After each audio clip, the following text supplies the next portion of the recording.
今日係我烚蛋生活記錄嘅第4。自從我返咗嚟香港之後，我發現真係好多人鍾意掛隻公仔喺個袋出邊，但係我就鍾意將隻公仔擺喺個袋入邊，因為我係一個神秘嘅人，我唔想俾人知我鍾意啲乜嘢。出街嗰陣，佢就乖乖咁留喺個袋入邊守候住我。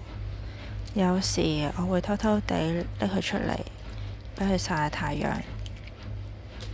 可能大家鍾意嘅都唔係隻公仔本身，而係嗰種感覺。